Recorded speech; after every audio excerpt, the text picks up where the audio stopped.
Bonjour à tous, me revoilà pour une nouvelle vidéo. Donc aujourd'hui, je vais vous parler d'un sujet que l'on voit beaucoup tourner sur les réseaux depuis quelques temps. Il s'agit de la certification Certibiocide désinfectant. Vous êtes énormément à me poser des questions en message privé, que ce soit parmi mes élèves, mes abonnés ou même des personnes qui me découvrent depuis quelques temps. Donc je me suis dit que j'allais faire une vidéo pour répondre à vos questions et justement vous enlever ces doutes du pourquoi à partir du 1er janvier 2026, cette certification va être obligatoire et je vais vous donner quelques détails, vous informer un petit peu de comment ça se passe, pourquoi c'est obligatoire et aussi vous donner des infos par rapport à ce que l'on peut voir tourner sur les réseaux, puisqu'il y a vraiment des fausses informations qui tournent sur les réseaux, il faut faire très attention. Donc c'est parti, je vous explique tout ça. Donc dans cette vidéo, je vais vous parler de la certification Certibiocide désinfectant. Je vais vous expliquer pourquoi elle est obligatoire, où vous pouvez la passer. Je vais vous donner également des exemples. Vous voyez, j'ai sorti des produits de façon à vous montrer quelques exemples, de façon à ce que vous arriviez à démêler le vrai du faux de ce que vous voyez sur les réseaux. Parce qu'il y a énormément de fausses informations qui tournent sur les réseaux qui pourraient vous faire penser que vous n'avez pas l'obligation d'avoir cette certification. Mais si, il faut l'avoir dans tous les métiers de la beauté. En fait, tous les métiers de la beauté sont concernés. Et donc, les prothésistes ongulaires en font partie puisqu'on utilise bien des produits désinfectants. En fin de vidéo, je vous parlerai également stérilisation. Donc cette partie-là, elle sera plus pour votre information, de façon justement, si vous n'avez pas eu d'informations sur la stérilisation, à en savoir un petit peu plus. Donc je commence tout de suite avec la certification Certibiocide désinfectant. Donc la première question que vous pourriez me poser, c'est tout simplement, est-ce que moi-même j'ai ma certification? Donc oui, j'ai passé ma certification Certibiocide désinfectant, sinon je ne me permettrai pas d'en parler. Je vais vous donner en fait les grandes lignes dans ma vidéo, je ne vais pas vous donner les détails, mais vraiment les grandes lignes de façon à ce que vous compreniez pourquoi c'est obligatoire justement. Donc cette certification Certibiocide, eh bien, elle est encadrée par le ministère de la Transition écologique et de la cohésion des territoires. Donc comme vous le voyez, c'est une certification qui est réalisée vraiment au niveau de l'État. C'est vraiment encadré. On ne peut pas passer cette formation avec tout le monde. Et donc, on en vient à notre deuxième question. Où peut-on passer cette certification? Donc, cette certification se passe obligatoirement avec des centres qui sont habilités. Ça veut dire que tous les formateurs ne peuvent pas proposer cette certification, ce n'est pas possible.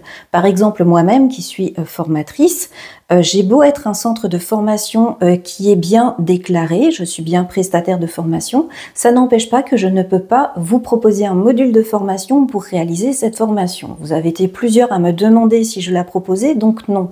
Il faut vraiment avoir affaire à un centre de formation qui est habilité pour pouvoir le faire, pour pouvoir vous faire cette certification. Donc la question suivante que l'on me pose beaucoup, c'est comment se passe cette formation. Beaucoup s'inquiètent tout simplement au niveau de l'organisation pour pouvoir faire cette formation. Donc il faut vous rassurer, cette formation peut se trouver sous les deux formes, présentielle et distancielle. Elle dure 7 heures. En fin de journée, vous avez un questionnaire de 30 questions pour valider votre formation. Il vous faut 20 bonnes réponses. Et si jamais vous n'avez pas réussi à la valider, les centres de formation peuvent vous proposer des formations complémentaires de façon à pouvoir refaire un questionnaire, de façon à valider votre formation. Donc ça, il faut tout simplement voir ce que proposent les différents centres. Aussi au niveau des dates, puisque ce sont des sessions en fait qui sont déjà choisies au niveau des dates, voir ce qui peut vous arranger et avec quel centre vous voulez faire votre formation. Donc pour trouver les centres habilités, puisque ça aussi c'est une question qu'on me pose beaucoup, comment trouver les centres habilités? Eh bien c'est simple, il suffit d'aller sur le site qui va vous permettre de trouver tous les centres habilités. Donc pour pouvoir trouver une formation qui est réellement habilitée, surtout, ne suivez pas ce qu'on peut vous dire sur les réseaux. Ne suivez pas des publicités ou autres qui pourraient vous faire la promotion de formation Certibiocide. Étant une formation habilitée, vous allez trouver tous les centres de formation qui la proposent sur l'application Certibiocide. Donc sur Internet, vous tapez simplement son adresse certibiocide.din www.développement-durable et vous allez voir tous les centres de formation qui proposent la formation Certibiocide.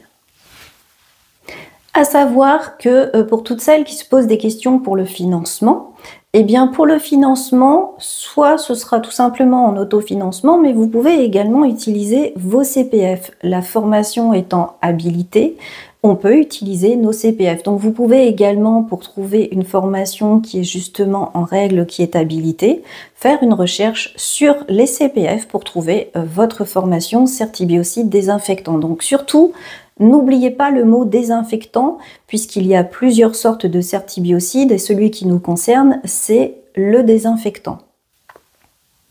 Donc à la question de comment se passe la formation, donc il n'y a pas grand chose à dire en fait, puisque c'est une formation très théorique, donc que ce soit en présentiel ou en distanciel, on a juste à écouter ce qu'on nous explique, poser les questions pour ce qu'on ne comprend pas. Avant la formation, si on est inscrit suffisamment à l'avance, on va recevoir de la documentation qui permet de nous préparer. Donc, par exemple, ici, vous voyez au niveau de ma formation, on reçoit un joli dossier avec beaucoup de pages. Ça vous permet de vous préparer en avance. Vous pouvez lire votre dossier, essayer déjà de comprendre beaucoup de choses et puis ensuite, justement, possiblement, peut-être écrire des questions en avance que vous pourrez poser à votre formateur. Ensuite, pendant la formation, eh bien, le formateur va revenir sur tous les points que l'on voit dans ce dossier de façon à tout vous expliquer en détail et aussi pouvoir répondre à vos questions et même aussi pouvoir répondre à vos questions selon les métiers. Puisque quand vous faites cette formation, il n'y a pas que les métiers de la beauté qui sont présents, il y a tous les métiers qui vont utiliser des désinfectants. Donc ça peut être donc des prothésistes ongulaires, ça peut être des esthéticiennes, ça peut être des coiffeurs, ça peut être également des personnes qui vont travailler en animalerie.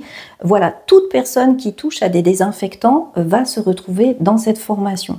Donc, le formateur va pouvoir de temps en temps donner des informations qui vont plus concerner certains métiers selon les questions et pouvoir justement vous renseigner pour éviter que vous fassiez des erreurs. Donc, à la question pourquoi c'est obligatoire, eh bien, ça va intéresser beaucoup de monde, justement, puisque beaucoup se posent la question pourquoi c'est obligatoire. Comme vous l'avez vu depuis le début de la vidéo, je l'ai dit plusieurs fois, ça concerne en fait toutes les professions qui utilisent des désinfectants. À partir du moment où vous utilisez des désinfectants, vous êtes concerné. Ça veut dire que les prothésistes ongulaires sont concernés et même si on a un diplôme, par exemple, comme moi, d'esthétique, on est concerné aussi à partir du moment où on utilise des désinfectants. Donc pourquoi c'est obligatoire? Eh bien c'est simple, c'est de façon à voir réellement comment avoir un impact minime sur la santé humaine, mais également sur l'environnement. Ça va vous permettre de voir réellement comment utiliser, comment stocker, comment vous débarrasser de vos produits de la bonne façon, de façon à éviter d'avoir vous-même des soucis de santé, d'éviter que vos clientes aient un problème à cause peut-être d'une mauvaise utilisation du produit, mais également avoir un impact minimum au niveau de l'environnement. Et c'est là justement que je trouve que c'est très intéressant parce que moi-même étant formatrice, quand je fais mes formations de base, j'enseigne à mes élèves les protocoles d'hygiène. Donc quand j'explique ces protocoles d'hygiène à mes élèves en base, eh bien je leur explique toutes les étapes. Je leur explique le matériel qu'elles ont besoin, je leur explique également le matériel électrique qui peut leur être utile et puis je leur donne quelques noms de désinfectants justement de façon à les guider, comment les utiliser et ainsi de suite. Au fur et à mesure des années, je peux mettre mes formations à jour à ce niveau-là puisqu'il peut y avoir des réglementations qui changent, mais il peut y avoir aussi des informations sur des produits qu'on peut avoir. Donc, je mets tout à jour au fur et à mesure. Là, par exemple, justement, avec cette certification Certibiocide désinfectant, eh bien, ma formation va de nouveau être mise à jour, où je vais préciser à mes élèves en base que on doit avoir cette certification pour pouvoir utiliser nos désinfectants. Donc là où je vois qu'il y a un problème justement au niveau désinfectant, c'est quand j'ai des personnes qui viennent en formation, perfectionnement, nail art, que je n'ai pas eu en base. Donc certaines personnes, pas toutes, mais certaines personnes ont vraiment des informations erronées juste parce qu'en fait elles ont soit trouvé les informations sur les réseaux ou internet, n'ont pas eu de vraies informations, en fait, ce qui fait qu'elles vont utiliser les produits, les stocker ou les jeter de la mauvaise façon. Et tout ça, en fait, ça peut avoir un impact sur leur propre santé, sur la santé de leurs clientes et donc également sur l'environnement. Et c'est pour ça que je trouve très intéressant que justement cette certification soit passée obligatoire. Donc j'en viens maintenant au réseau, puisque c'est justement ce qui vous fait énormément douter de l'obligation de cette certification. À cause de deux choses qui circulent, notamment la première, si vous utilisez des produits de supermarché, c'est une bonne alternative et que vous n'êtes pas concerné. Donc il y a un piège que je vais vous expliquer juste après. La deuxième chose que l'on peut voir tourner, c'est que si vous utilisez certains produits qui sont pour le matériel médical, pareil, vous n'êtes pas concerné. Donc c'est pareil, il y a un piège que je vais tout de suite vous expliquer également.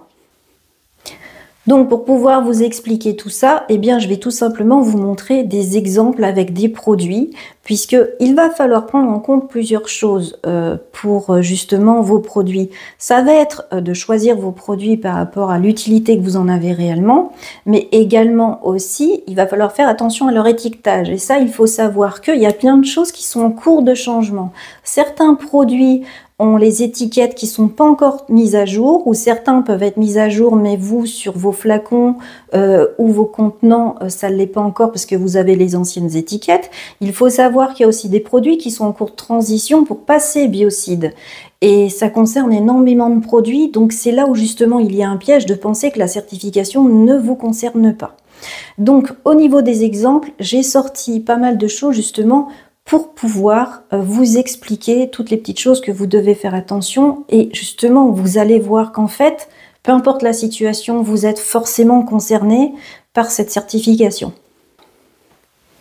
Donc, premier exemple avec ces lingettes, pour vous montrer qu'en fait, il faut faire attention avec les étiquetages, parce que même s'il n'y a pas les mentions, même s'il n'y a rien d'écrit, c'est peut-être déjà enregistré, et des fois, ça peut être en transition. Mais là, par exemple, il n'y a rien d'écrit et pourtant il est déjà enregistré comme un biocide, donc concerné.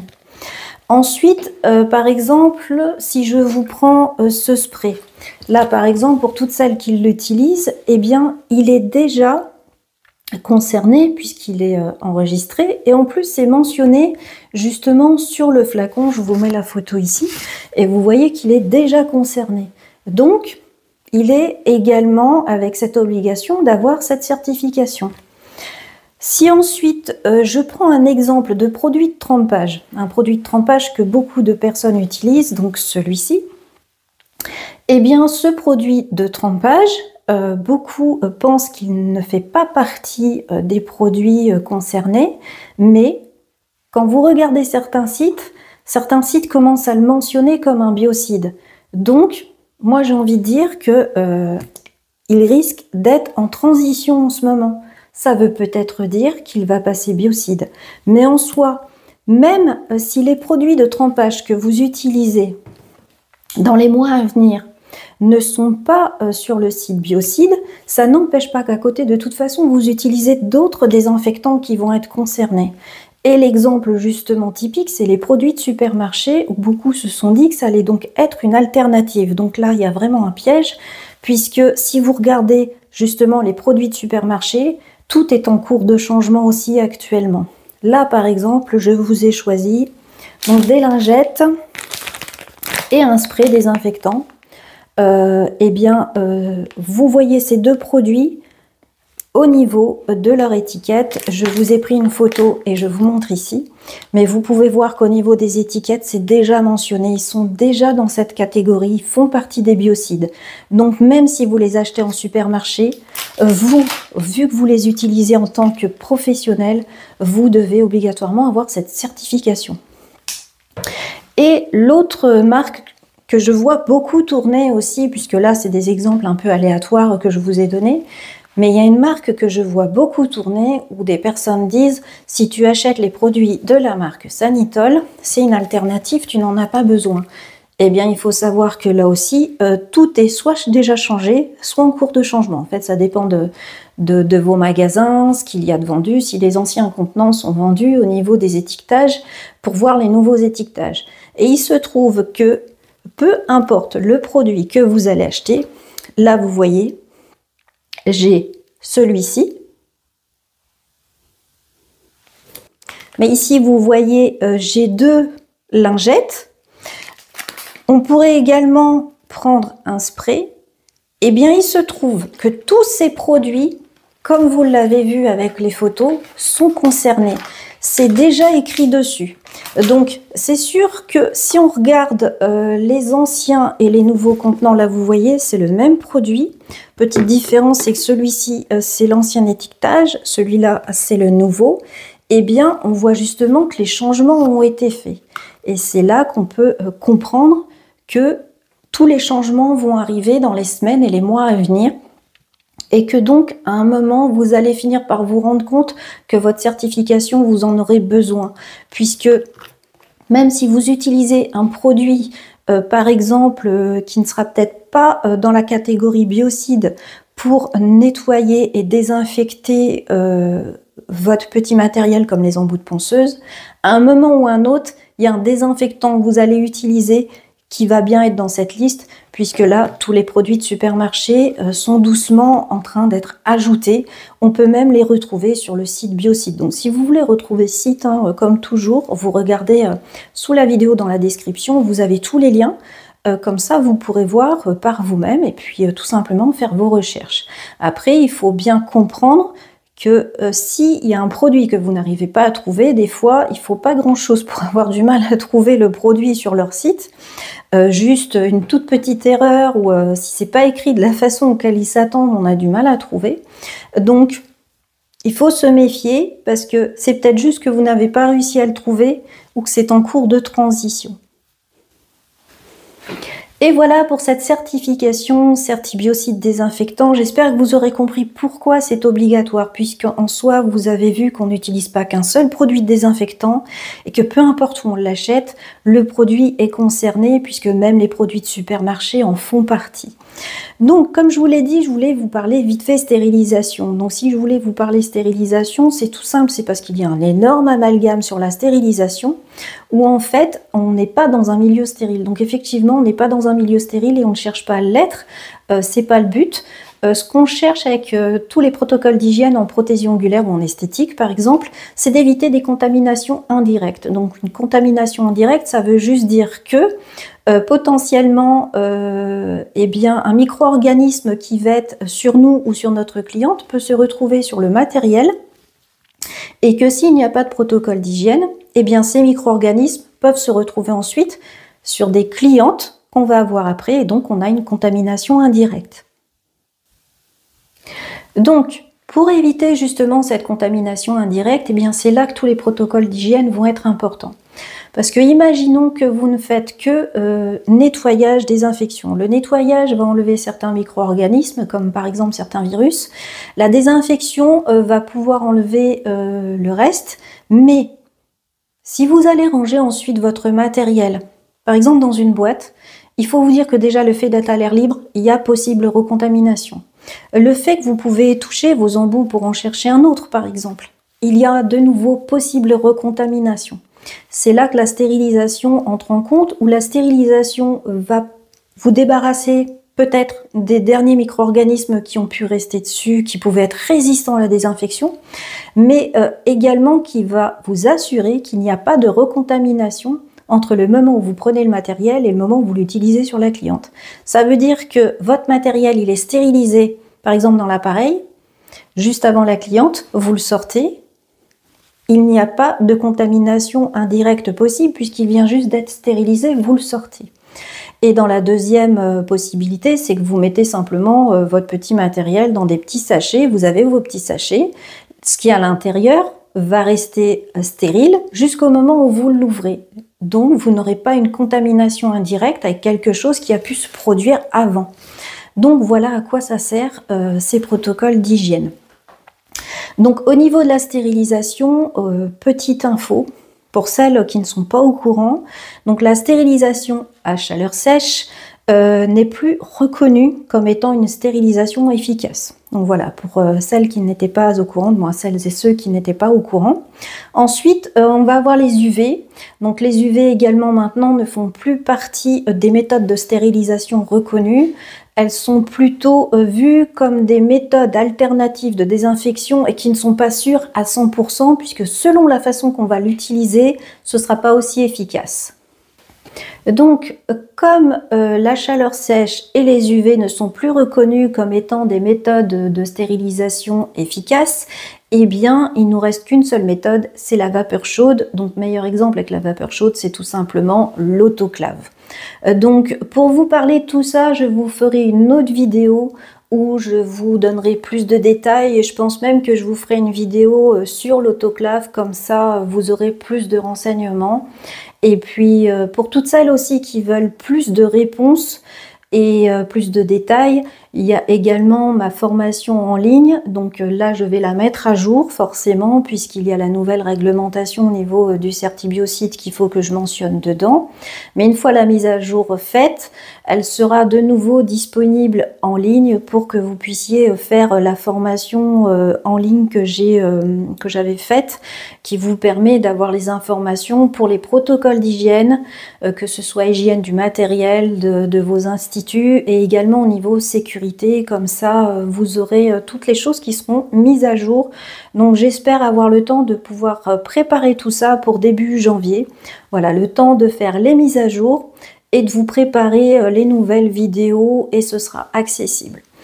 Donc voilà, j'espère que cette vidéo vous aura été utile, surtout qu'elle vous aura aidé à mieux comprendre pourquoi cette certification Certibiocide désinfectant est donc obligatoire à partir de 2026, pourquoi il faut plus le voir aussi comme quelque chose de favorable, de bénéfique, puisque le métier de prothésiste angulaire n'étant pas reconnu, le fait justement qu'il y ait ce genre d'obligations qui viennent pour notre métier comme pour les autres, eh bien, va pouvoir justement montrer que vous êtes justement une professionnelle et si vous suivez la réglementation, eh bien, que vous êtes soucieuse, que ce soit de vos clientes, mais aussi des produits, de ce que vous utilisez. Donc, en tant que professionnel, je pense que pour les clientes, c'est quand même quelque chose qui est vraiment important. Donc voilà. Si vous avez des questions, comme toujours, vous pouvez me les poser en commentaire, j'y répondrai dès que possible. Vous pouvez me laisser un petit commentaire aussi pour faire un petit coucou, ça fera toujours plaisir. Et puis, vous pouvez bien sûr liker et partager ma vidéo pour m'encourager et puis faire circuler les informations que je vous explique à l'intérieur. Et je vous dis évidemment, comme toujours, à bientôt pour une nouvelle vidéo. Au revoir.